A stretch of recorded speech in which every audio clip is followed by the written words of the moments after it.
We are getting some breaking news in the investigation into the disappearance of Nancy Guthrie. Subscribe right now. Hit that notification bell. Turn on all notifications because something happened that has sent a shockwave through the entire true crime community. Just hours ago, a former federal investigator looked at the public behavior of law enforcement in the Nancy Guthrie case and raised a question that is making investigators, analysts, and viewers rethink everything they thought they understood about this investigation. Her name is Jennifer Coffindaffer. She spent decades inside the Federal Bureau of Investigation. She understands how major investigations actually move behind the scenes. She understands what silence from law enforcement usually means. And more importantly, she understands the subtle signals that appear when a case begins shifting from searching for answers to preparing for an arrest. What she posted was not speculation. It was not a rumor. It was a single observation that carried enormous implications. She wrote that she was wondering why Sheriff Nanos continues turning away highly capable civilian search organizations that have repeatedly offered their resources to help find Nancy Guthrie. Groups with trained search teams. Groups with drones, tracking dogs, and field experience in complex missing person cases. Her question was simple but powerful. If these resources could help, why refuse them? Then she raised the possibility that changed the entire tone of the conversation. What if investigators already know something the public does not? What if the investigation has already moved beyond the stage where large-scale search operations are the priority? What if the focus has quietly shifted from searching for Nancy to identifying exactly who is responsible for what happened to her? And then she added 4 words that immediately spread across social media and news coverage. Half glass full. Hoping law enforcement is getting closer. Those words matter because they are not coming from a commentator trying to generate clicks. They are coming from someone who has spent years working inside the system that is now investigating this case. Someone who understands how evidence builds. Someone who has seen the exact moment when investigators begin tightening the circle around a suspect. Tonight we are going to walk through every major signal that could explain why this interpretation is gaining so much attention. Every investigative development, every expert analysis, every piece of information that suggests the Nancy Guthrie case may not be slowing down at all. It may actually be approaching a critical turning point. Before we break down those signals, we first need to understand exactly who Jennifer Coffindaffer is and why her reading of the situation carries so much weight in the national true crime conversation. Let us begin with the moment that triggered the question now spreading across the entire true crime community. Because the decision to refuse outside search teams did not happen quietly. It happened in public, and when experienced investigators saw it, many of them immediately began asking the same question. Why turn away help in a case this serious? The organization at the center of that moment is the United Cajun Navy. For anyone unfamiliar with their work, this group is not simply a loose collection of volunteers showing up with good intentions. Over the years, they have built a structured non-profit organization known for responding to disasters and missing person searches across the United States. They operate with trained search coordinators, specialized drones, organized field teams, and experienced handlers working with trained tracking dogs.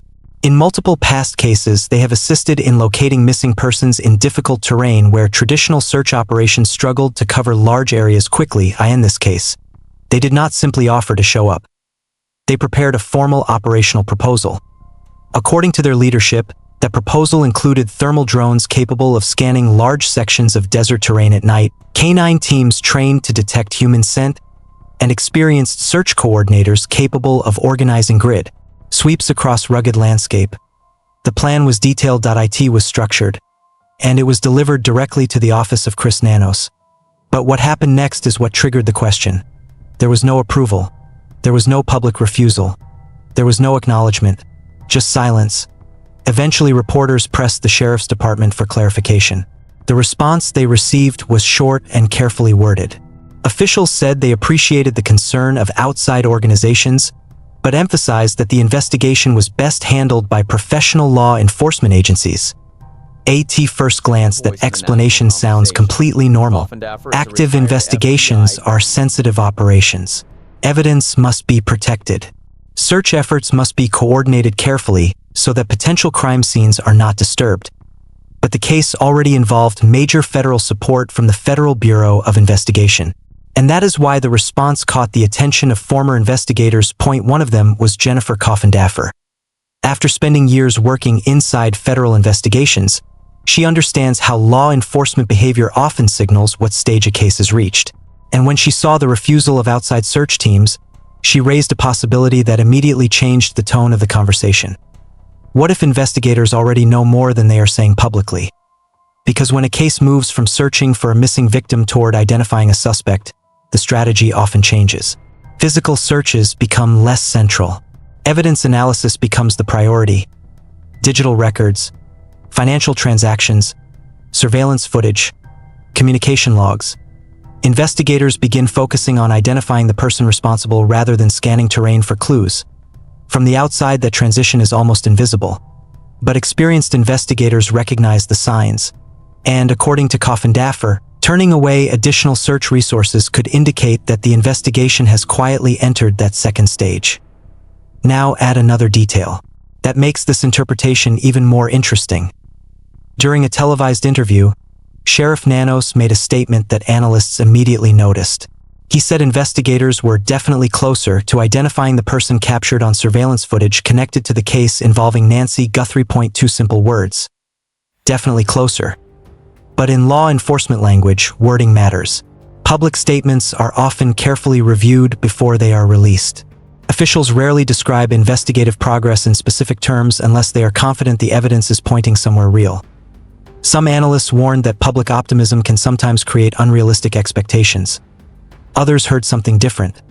When investigators say they are closer and reference active leads, it usually means the chaotic early stage of the case has passed. The thousands of tips begin narrowing. Random possibilities start disappearing. Evidence begins to overlap. Patterns begin to form. And the investigation begins moving through a funnel that becomes tighter with each passing day.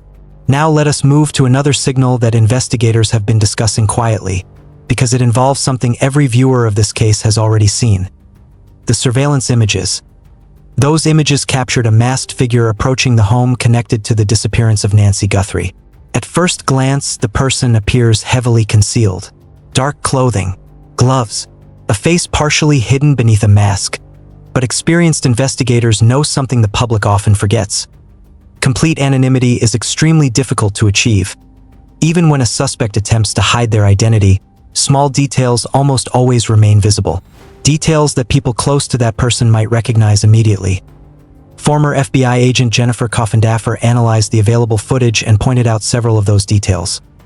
First, the eyebrows. Even with a mask covering much of the face, the upper portion remains partially visible in certain frames.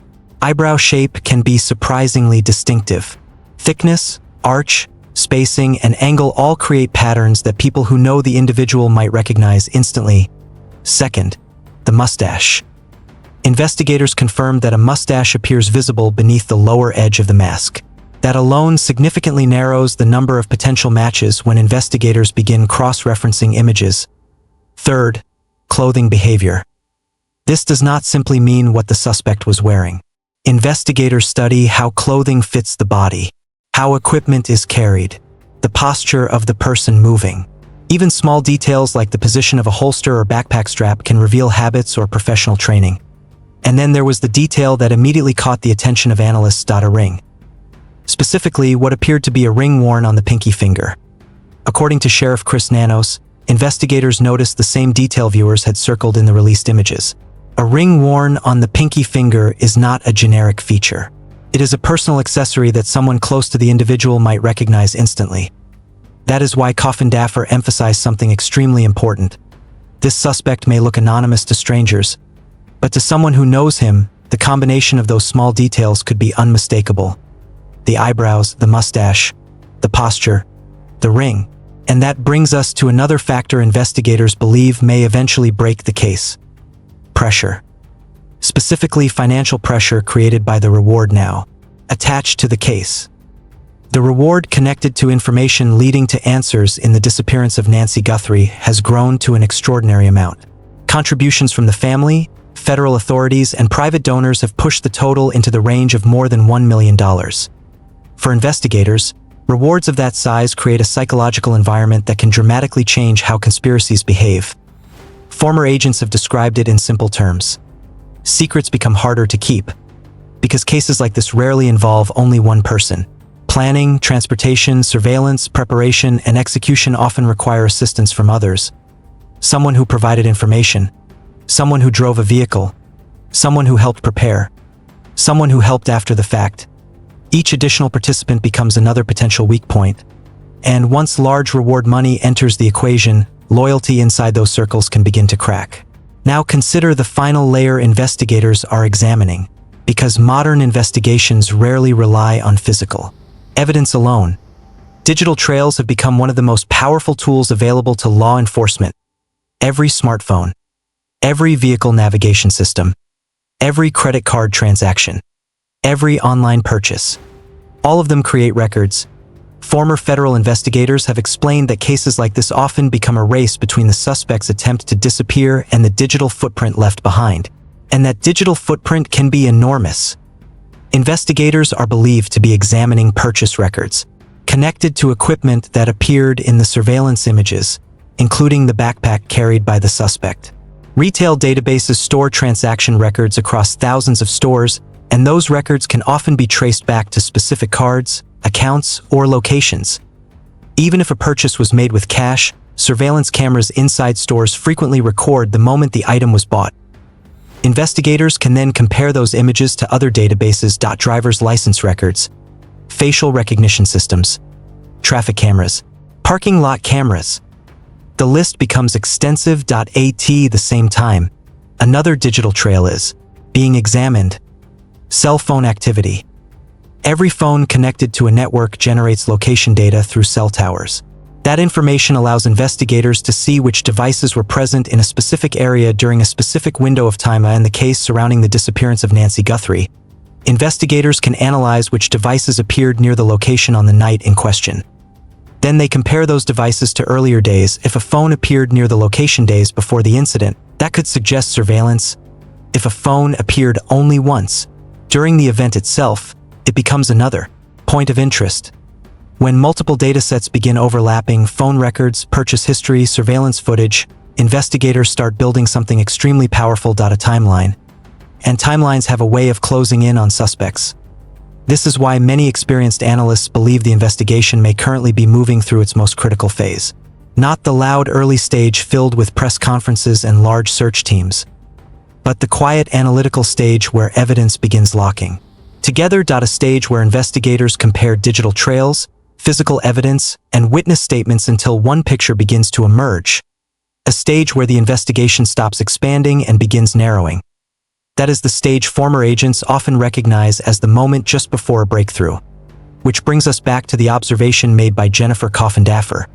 When she saw the refusal of additional search teams, she did not interpret it as a lack of urgency. She interpreted it as a signal that investigators may already be moving towards something far more specific. An identity. A suspect, and possibly an arrest. Because when investigations reach that point, law enforcement behavior often changes in subtle but noticeable ways. Information becomes more controlled. Resources become more targeted, and the circle around the suspect becomes smaller with each passing day. There is one more detail that investigators and analysts keep returning to when they study how cases like this unfold. A case that followed a strikingly similar path. A case that many former federal investigators now point to when they explain how quiet investigations suddenly explode into arrests. The case involved Bryan Kohberger. 4 college students were killed near the campus of the University of Idaho. In the early weeks after the crime, the suspect appeared to have vanished. There was no immediate arrest.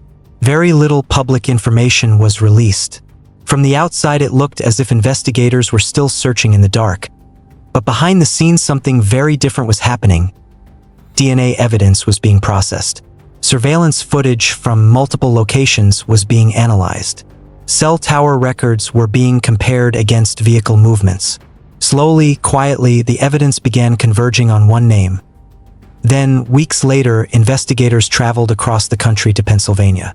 They watched the house. They waited. And eventually they recovered a small piece of evidence from the family's trash. A simple Q-tip that provided the DNA confirmation investigators needed.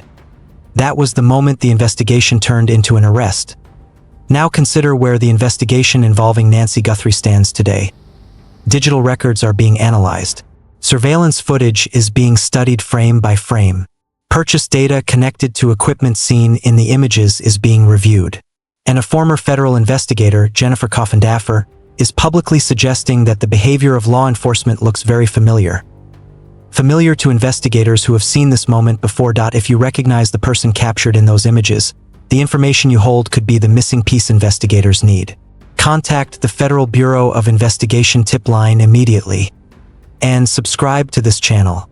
Because if the experts reading this case are right, the moment this investigation breaks could arrive without warning.